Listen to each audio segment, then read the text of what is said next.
Ahoj, Samo Kelemen. V dnešnom videu vám predstavím Notion databázy a to, ako s nimi pracovať ako experti. Poďme na to.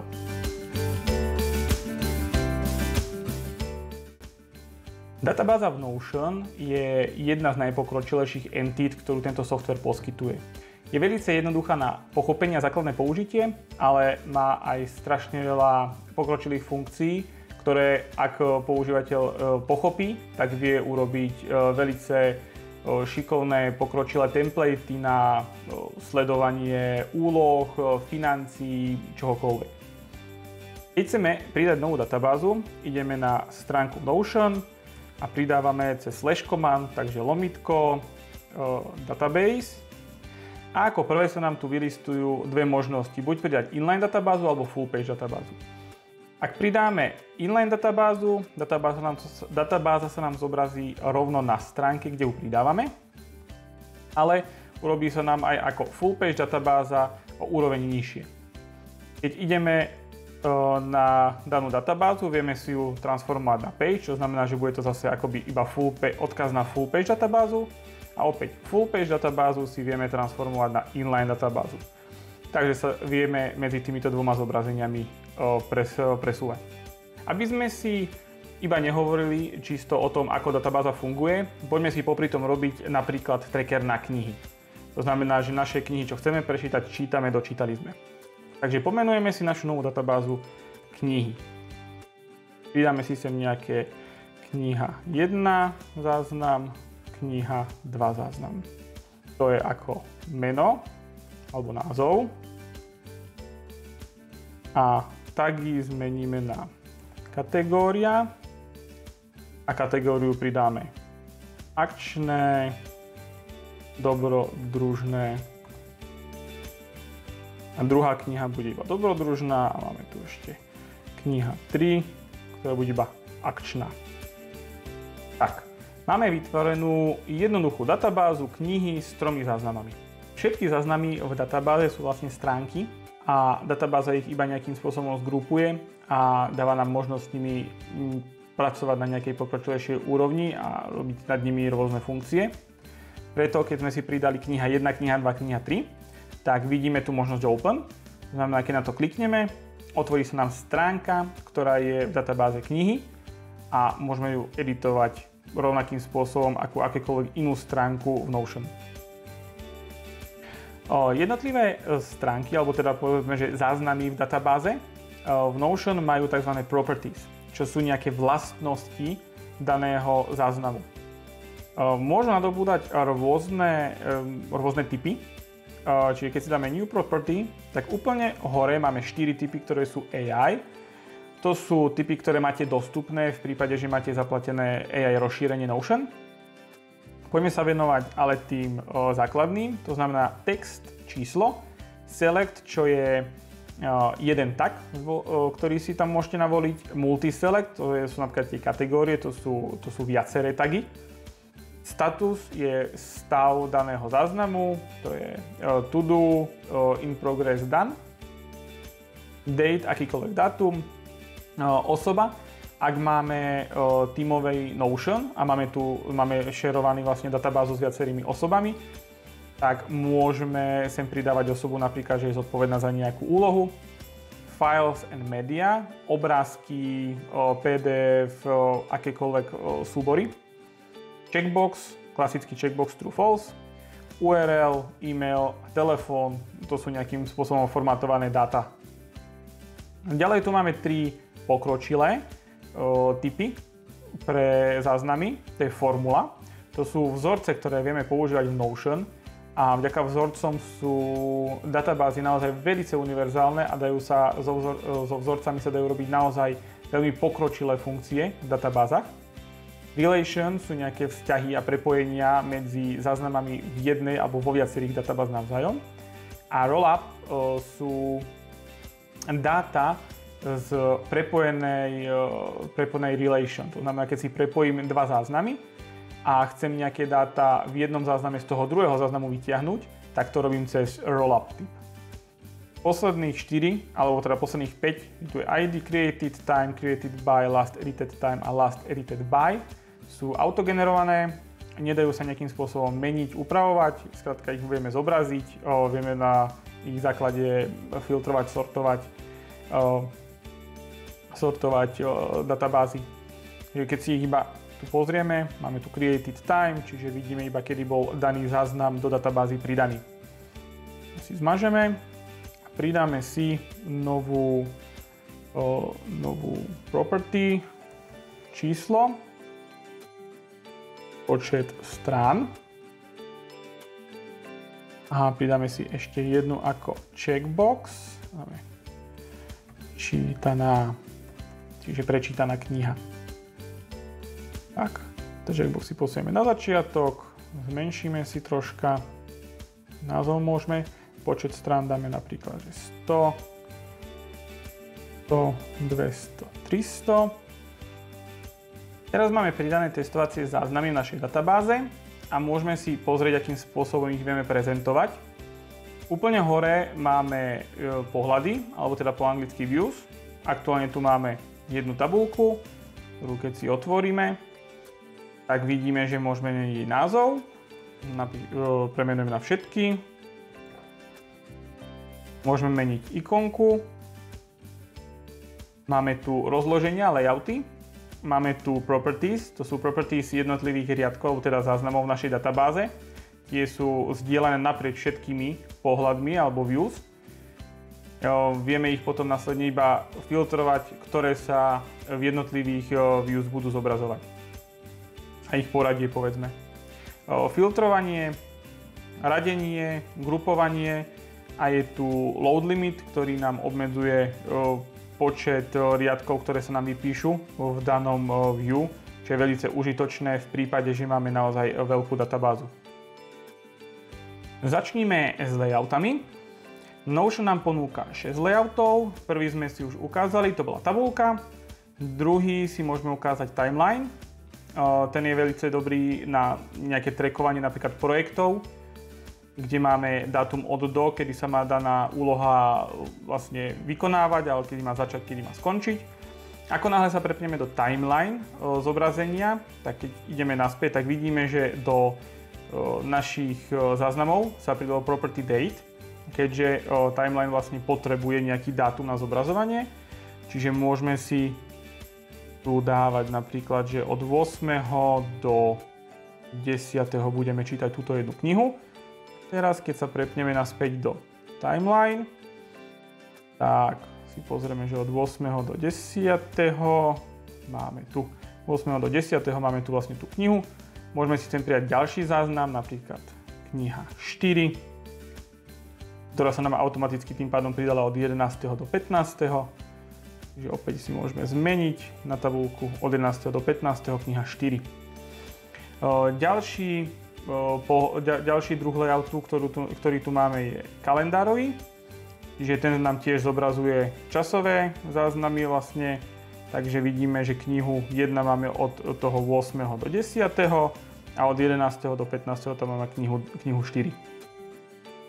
Ďalej list, ktorý nám zobrazí len pod sebou vlastne výpis jednotlivých záznamov a galéria, ktorá nám zobrazí výpis jednotlivých záznamov v nejakej takej krajšej forme, by som povedal. Tu si vieme vlastne dávať do tohto preview vieme dávať napríklad page cover, čo je nejaký obrázok alebo nejaký teda content toho nášho záznamu.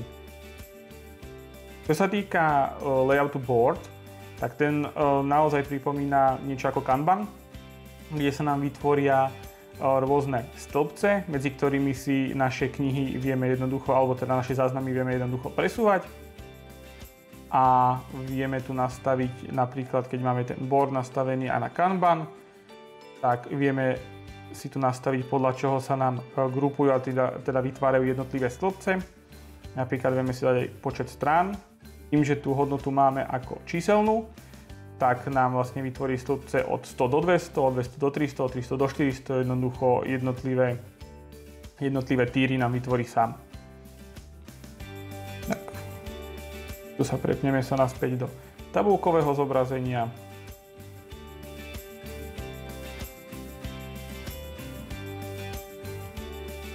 A vypneme grupovanie, ktoré sa nám automaticky zaplo na Kanban boarde.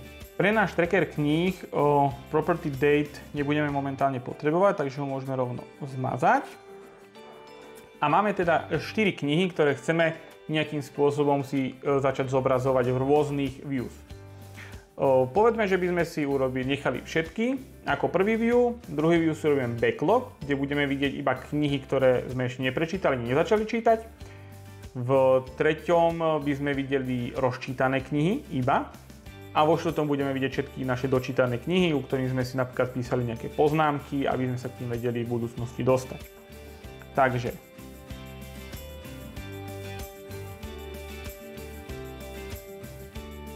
máme pridané všetky potrebné views a teraz si poďme ukázať, akým spôsobom sa nastavuje filtrácia, sort a zoraďovanie vo views. Takže chceme mať vlastne backlog, kde budeme mať iba všetky knihy, ktoré nie sú prečítané. Takže si dáme filter, prečítaná, hodnota unchecked. Máme nastavený filter, ďalej rozčítané, tie si necháme nakoniec, dočítané budú vlastne iba opačné k backlogu, takže bude prečítaná je checked. Tak teraz máme prázdne. No a rozčítané. Ako by sme mohli trackovať rozčítané? Povedzme, že by sme si pridali ďalší numerický field, takže počet prečítaných strán. Tak a dáme všade momentálne 0. A nastavili by sme, že počet prečítaných strán musí byť väčší ako 0 a zároveň nemôže byť kniha prečítaná, teda nemôže byť dokončená. A keď sme si pridali takýto filtráciu sem, tak aj do backlogu by sme si mali pridať filtráciu, že počet prečítaných strán je zase menší alebo rovný. Počet prečítaných strán je rovný 0. Tak. Takže mali by sme mať nastavené filtrácie. Poďme si vyskúšať našu databázu. Vidíme teda, že v backlogu máme 4 knihy, pretože sme žiadnu ešte nezačali čítať, ani sme ju neprečítali. Takže povedzme, že knihu číslo 3 nastavíme na to, že sme prečítali 10 strán, takže z backlogu nám odišla a mala by sa zobraziť v rozčítaných. Nezobrazila sa, takže skontrolujeme filter. Počet prečítaných strán je väčší ako 0, ale prečítaná musí byť unchecked. Tak, a máme ho tu. Vynikajúco, takže není prečítaná, prečítaných je 10 strán, takže je rozčítaná a v dočítaných nemáme nič. Ak teraz povieme, že napríklad tuto sme začali čítať na 190 strán, takže máme ho taktiež v rozčítaných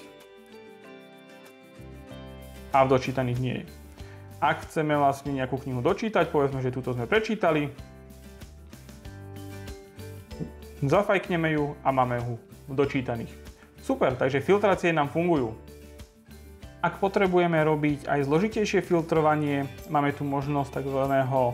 Advanced filtrovania, ktoré si môžeme zapnúť a môžeme si tu vlastne robiť názov, ktorý má obsahovať, nemá obsahovať, ktorý teda je presne, nie je presne, obsahuje, neobsahuje, začína, končí. Vieme si tu robiť rôzne skupiny, tak ako potrebujeme. Čiže čo sa týka filtrovania, je naozaj pokročilé. Keď prejdeme na zoraďovanie, tak to je veľmi intuitívne. Znamená, kliknem na sort, dám napríklad počet strán, zostupne podľa toho, ako chcem.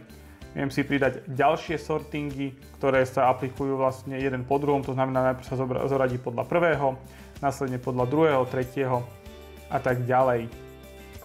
Ďalšia veľmi zaujímavá funkcionalita, ktorú nám Notion databázy ponúkajú, je tzv. Grupovanie. To si ukážeme najlepšie asi na všetkých.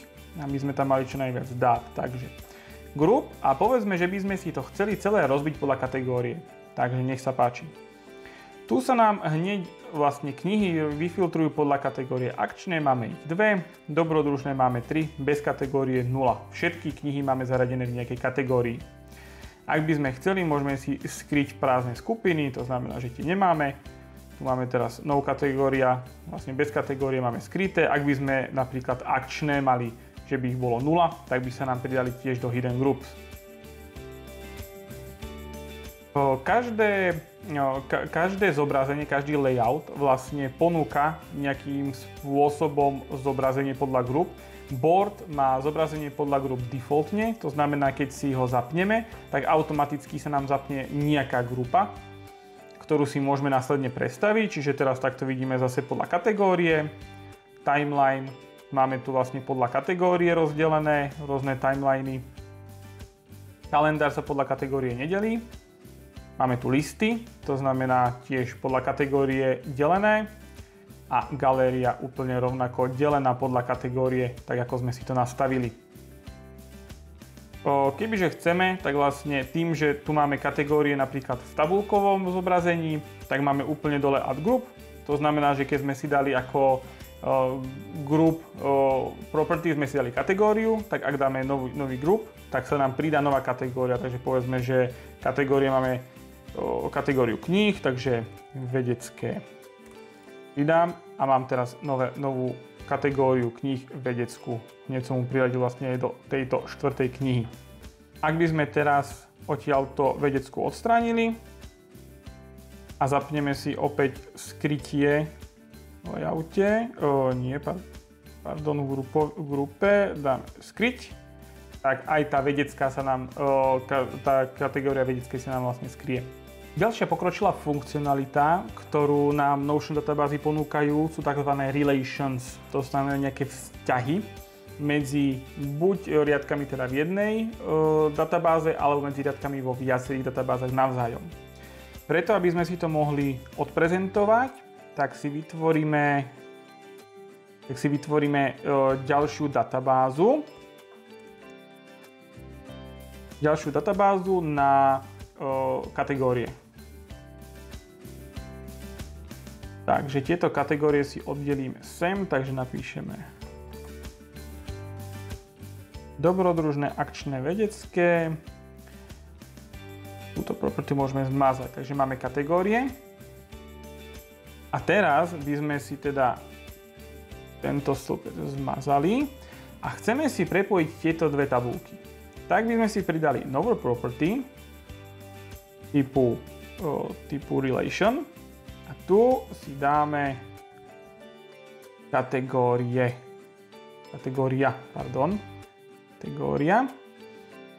related to kategória, limit, no limit, to znamená, buď si tam môžeme dať iba jednu stránku, to znamená, že to bude 1 k 1 prepojené, alebo môžeme dať koľko chceme tých kategórií, čo môžeme, takže necháme ako je. A tu sa nás ešte pýtajú, či chceme dané prepojenie zobrazovať iba v tejto tabulke, alebo aj v tejto tabulke. V tejto tabulke nám asi bude zbytočne vypísať úplne všetky knihy, ktoré máme priradené vlastne v nejakom tom riadkovom zobrazení, takže dáme, že nechceme zatiaľ. Keď budeme s tým niečo chcieť robiť, budeme musieť. Tak pridáme relation, máme tu kategória, dobre. Takže máme tu kategória, ktorá je prepojená na databázu kategória. Môžeme ich teda pomenovať kategórie. Tak, toto sa nám nepremenovalo, relation zostala, premenujeme na kategórie. Tak a teraz si to otvoríme a načíta nám záznamy z databázy kategórie. To znamená, dám zase dobrodružné, tu môžeme dať dobrodružné a akčné, vedecké a akčné iba. Tak. Takže máme nastavené prepojenie medzi dvoma databázami. Prepojenie záznamov medzi riadkami alebo záznamami jednej databázy sa dá urobiť dvoma spôsobmi. Prvý je úplne rovnaký, ako sme robili predchádzajúci. To znamená, že pridáme si novú property, relation a prepojíme ho vlastne sám na tú istú databázu knihy. Tu sa nás teraz bude pýtať, či chceme oddeliť toto prepojenie, to znamená, že chceme vidieť vlastne akoby dvojsmerné, že parent-child, takže povieme, že áno. A tento pomenujeme parent prepojenie, toto bude child. Čiže takýmto spôsobom to bude prepojené, dáme pridať prepojenie a tu ho už vidíte. parent, child. To znamená, keď napríklad knihu 4 chcem prepojiť s knihou 3, že by nejako spolu súviseli, alebo je to pokračovanie, prepojím, pridá sa mi najprv sem a potom sa mi pridá aj do child. To je jeden spôsob, ako pridávať. Ja by som ich ale teraz zmazal. Zmažu sa nám obidve naraz, pretože sú prepojené. A druhý spôsob, ktorý sa mne viac páči, tak sú tzv. Sub-items, ktoré si vieme jednoducho zapnúť. A teraz môžeme si pridávať na jednotlivé záznamy nejaký sub-item. To znamená, už neviem si teraz prihadzovať už tie, ktoré tu mám síce, ale viem si povedať, že toto je kniha 4 a teraz kniha 4 má pod sebou knihu 4.1 napríklad a tak ďalej. Čiže toto je druhý spôsob, ako si prepájať priamo medzi sebou. Môžeme to potom vlastne medzi sebou aj presúvať, to znamená kniha 1 a viem to vložiť do nej. Mal by som vedieť zobraziť, tu vidíme parent sub-item, čiže vlastne on nám pridalo to isté, čo sme si pridávali aj my. Čiže kniha 4.1, teraz je kniha 2 pod tým, 4.1. Máme teraz takto a keď si otvoríme niektorý item, tak opäť môžeme dať pod tak. A tu vidíme vlastne sub-items 4.1 a parent bude mať kniha 4.1, má parent kniha 4. Čiže je to úplne to isté prepojenie, len teda ho vidíme ešte v hierarchickej štruktúre vo výpise a za mňa je asi o niečo prehľadnejšie. Tieto properties si tým pádom môžeme vo view schovať a vidíme graficky zobrazené vlastne parent child. Tento relation si teraz môžem vypnúť, to znamená vypnem sub-items, turn off and delete, takže sa mi to pekne pomažem, keď to nebudem potrebovať. Čiže mám tu už iba prepojenie z kategórie na knihu. Teraz povedzme, že by sme chceli v kategórii vidieť počet kníh, ktoré sú k nej priradené. Takže by som si išiel pridať tzv. Rollup. Rollup a rollup vlastne nám slúži na to, aby sme mohli z nastavenej relation nejakým spôsobom vytiahnuť dáta toho záznamu. Takže by som chcel relation, ale vidíme, že tu vlastne v relation nemáme nič, pretože tú relation, ktorú sme robili jednosmernú. Takže naša druhá databáza to prepojenie na knihy nevidí. Poďme teda do kategórie, edit property a tu show on kategórie, takže ho zapneme, aby sme mali dvojcestnú relation. Keď to máme vypnuté, máme jednocestnú relation z knihy do kategórie a tu, keď to zapneme, máme dvojcestnú relation. Takže tu budeme vidieť, že knihy update. Teraz tu máme knihy a tu sa nám pekne vylistujú všetky knihy, ktoré sú priradené. A teraz by sme teda chceli edit property, knihy. A tu sa nám teraz vylistuje, tu máme property názov napríklad, calculate show as original. To znamená, že teraz sa nám vlastne názov zobrazil tu. Môžeme si tu zobraziť napríklad počet strán. Áno, zobrazí sa nám vlastne vždy tá hodnota zo všetkých priradených kníh, alebo teda záznamov, ktoré k tomu rollupu alebo k tej relation máme pridané. Ale my chceme počet, takže povedzme, že necháme názov, je to úplne jedno v tomto prípade a tu máme možnosti show original, show unique values, to znamená, keby sa rovnako volajú, tak to preskočím, to sú akože unikátne hodnoty. Teraz všetko spočítať hodnoty a tak ďalej, čiže mám tu toho naozaj veľa, čo si viem s tým robiť. A povedzme, že ja chcem teda count all. A mám tu krásne, tu vidím napríklad počet kníh. A teraz vidíme počet kníh pre jednotlivé, toto by sme si mohli schovať, dáme hide. A máme tu počet kníh pre jednotlivé kategórie. Super! Poďme to teraz posunúť ešte o niečo ďalej a povedzme, že by sme v kategóriách chceli v každej kategórii vidieť percentuálne, koľko kníh máme prečítaných. Na to, aby sme to vedeli vypočítať, budeme potrebovať už použiť formulas, takže vzorce, ktoré nám Notion databáza poskytuje. ale budeme potrebovať si dotiahnuť ešte ďalšie dáta cez rollupy, aby sme to vedeli vypočítať, pretože vo vzorcoch nevieme vlastne sa dostať k dátam z inej databázy, iba z tej, s ktorou pracujeme. Na to, aby sme vedeli vypočítať percentuálne, koľko máme prečítaných kníh, potrebujeme počet kníh, ktorý máme, a budeme potrebovať ešte počet prečítaných kníh, ktorý tu nemáme, a potrebujeme si ho dotiahnuť cez rollup. Takže pridáme ďalší rollup. Relation bude na knihy, property bude prečítaná a kalkulovať to budeme podľa toho, či je odčeknutá. Vynikajúco, máme to tu, čiže máme tu počet kníh, tu môžeme dať počet prečítaných kníh a vidíme, keď teraz začneme akčná, tak sa nám pridáva počet prečítaných kníh o 1. Čiže máme tu. No a teraz môžeme ísť na tie formulas, takže tu si pridáme nejaký formula, takže vzorec a môžeme ho pomenovať. Tak, percentuálne prečítaných kníh a formula ideme ho editovať.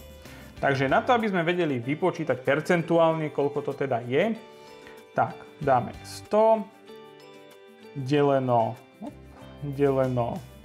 deleno počet kníh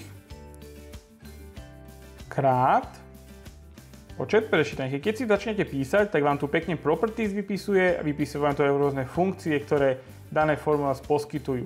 No, takže keď si tu dáte napríklad if, to sú nejaké konštrukty vlastne na vetvenie, alebo ABS, to je funkcia na absolútnu hodnotu čísla, čiže pekne vám tu zobrazuje všetky dostupné funkcie, všetky property, ku ktorým máte prístup, a tuto vpravo vám ukazuje vlastne aj nejaké jednoduché vysvetlenie toho, čo daná funkcia napríklad robí. Ale my si sem teda dáme počet prečítaných kníh a teraz keď dáme done, čiže to je 100 deleno počet kníh, počet prečítaných kníh done, vynikajúco, vidíte, máme tu 0%, 0%, 100%. A ešte, aby to vyzeralo viac fancy, krajšie, tak si môžeme dať, že ring napríklad na vykreslenie.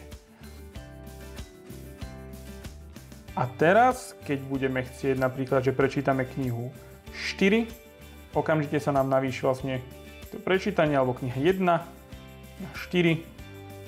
Takže úplne nádherne sa nám teraz aktualizuje percento prečítaných kníh v kategórii.